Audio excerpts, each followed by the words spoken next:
/askreddit. What is going to happen to Hong Kong? Serious.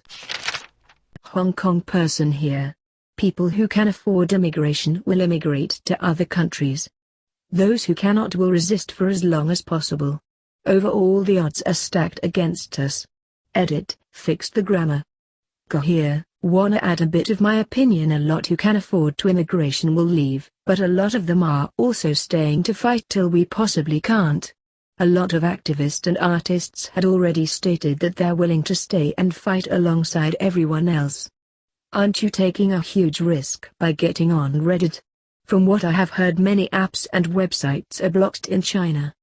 It is true, but most mainland Chinese are like, who even uses Google? For me, I can't access Google. I am so sad. Plus, from what I have heard from one person in China, they just use a VPN to get past it. And the government doesn't care. They only really care during the Tiananmen anniversary. During that time they come down hard on VPN usage. Afterwards their concern over VPN is much more laissez. I've said this before in another post. They don't want people to hear about Tiananmen Square. My worries are that a similar thing will happen to Hong Kong like Tiananmen, and the Chinese government will try to cover up. We live in an evil world corrupted by power, and Hong Kong is one of those sad victims. My respects go out to the people of Hong Kong. I hope this isn't a stupid question, but do people in China really not know about Tiananmen Square? I know the Communist Party tries to keep it under wraps, but they're not quite at North Korean levels of authority. I figure most people must know. If you search Tiananmen Square incident on Baidu, the Chinese search engine, you will get very censored information. There is an incident, but they don't go in detail on what happened. Nothing will happen by searching it. What might surprise you is that most people know about it. It was very publicized when it happened, and it was a countrywide event as many people out of Beijing travel to Beijing to protest.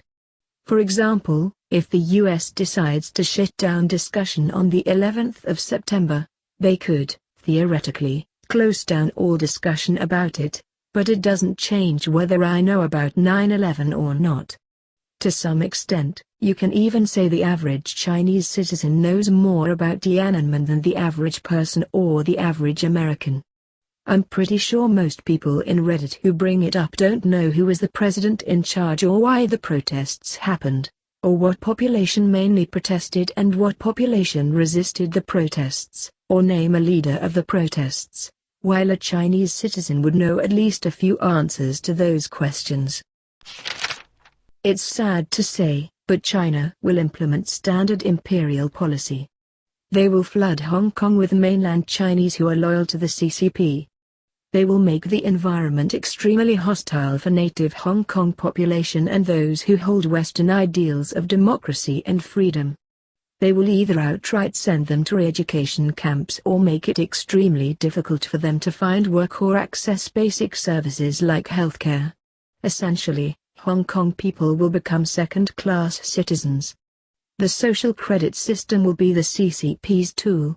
Those with the fund to emigrate will do so.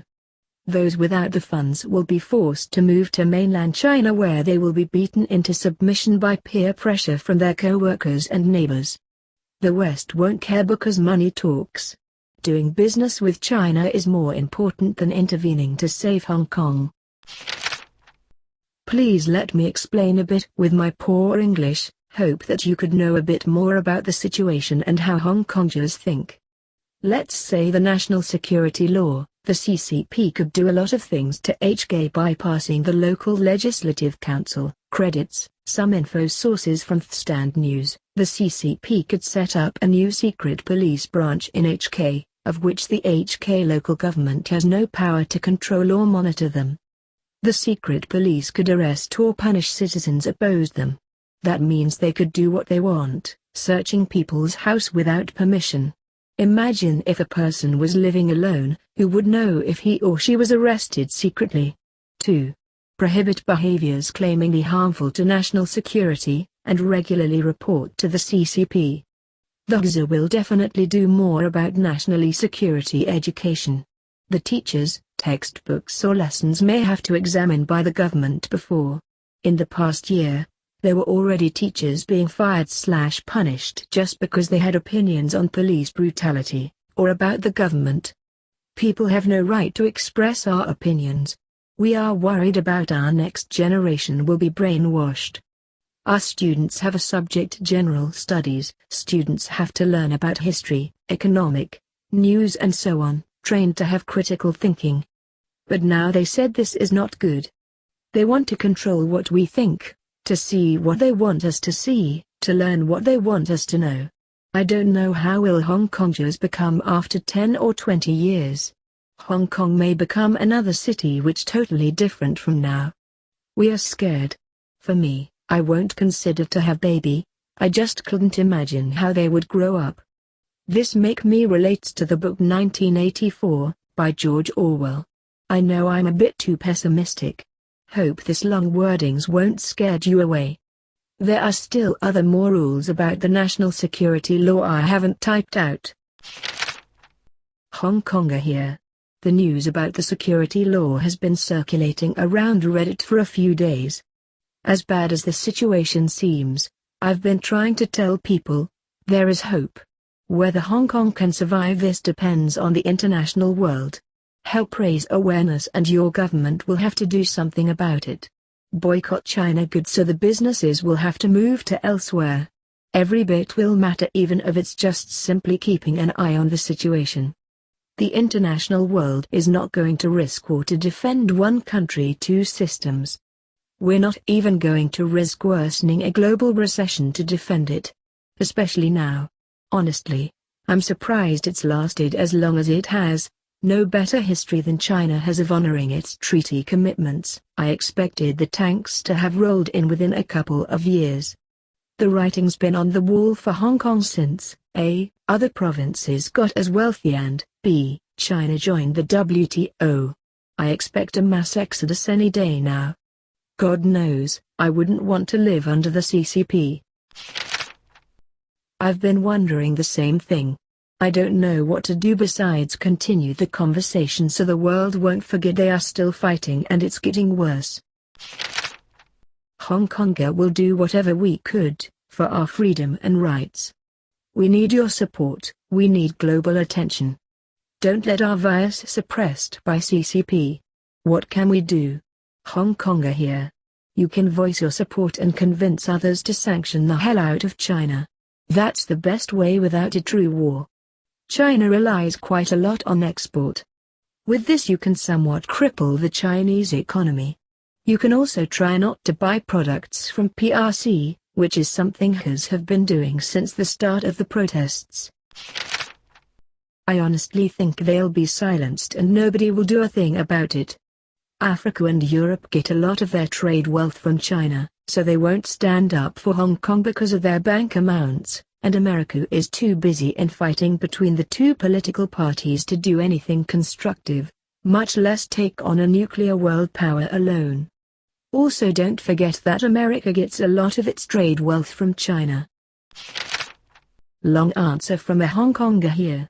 Bear with me, I promise you it's worth the read. The moves that the CCP is making are meant to instill fear and caution, and increased stability, as they keep saying, in HK society, give the party free rein to arrest dissidents that they previously couldn't arrest because they had to keep up pretenses that HK had law enforcement independence from the mainland, and are basically a massive FU to the West and Taiwan. More and more reporters will be denied entry into Hong Kong as the CCP attempts to control the narratives being told to the world, as well as to its supporters. Self-censorship will increase online and in person as citizens are encouraged to report on each other whenever they suspect someone else to be an enemy of the state. The HK Police and newly formed Political Police, National Security Ministry in HK will join forces to apprehend anyone who is deemed a threat to national security, which will allow the CCP to basically arrest anyone who they want to be put down. This will include people who are outspoken and critical towards the HK and central governments. The rich and pro-Beijing social factions will stay as they believe in the measures anyway.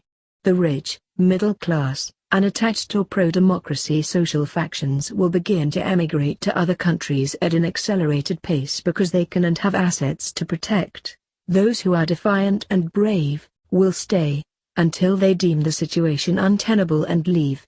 The lower classes, no matter how defiant they are, won't be able to leave. They will either fight till their last breath, or be crushed under the state's oppression apparatus. Realistically, there will be a lingering white terror in the air for years to come as pro-Beijing citizens are empowered to suppress others. The police will be empowered to arrest more and more people/protesters/pro-democracy supporters who speak out, until people are too scared to come out anymore. Foreign investment and capital is going to diminish big time as multinationals, especially US and UK firms, decide that they no longer want to invest in China as part of their new Cold War strategy, which will lead to higher unemployment in HK.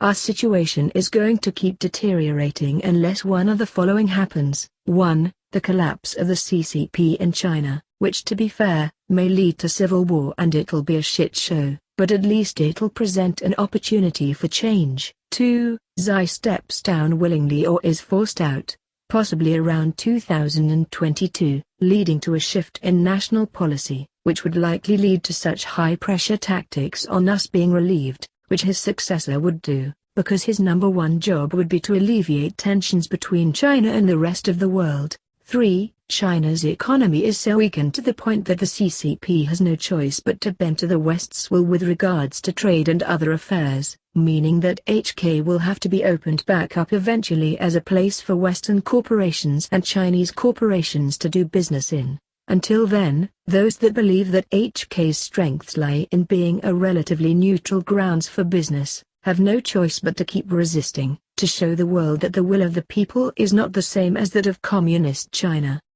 We will fight until we can't anymore.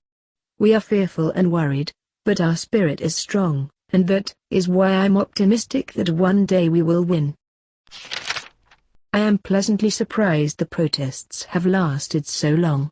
I hope they are successful but believe they will eventually get worn down through a combination of isolationism, disarmament, identification, and vilification. They will try to limit news coming out of Hong Kong and put pressure on companies and countries that show any connection to the protests.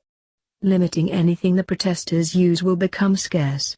Facial recognition and the moles will be used to identify the protesters. And of course, if the protesters can be made to seem like crazy/evil/stupid, kind of how the Occupy Wall Street protesters in the USA began to be viewed, the populace will not complain when the government clamps down tight. It's happening already, since the hiatus of movement. Government just kept introducing more ridiculous law and decisions to oppress the movement. Hence why we do have to fight back with any we have got. I'll be honest, no major power wants to go to war over HK for arguably good reasons, since China is a nuclear superpower and the CCP has been slowly cementing control since the handover, with the current batch of anti-democracy legislation really just being the final nail. It is sad, but we are probably looking at another Tibet where the CCP will roll in and will attempt to politically and culturally absorb the region as much as they can. Maybe it will spur trade sanctions despite China's role as a major consumer and manufacturer, but who knows.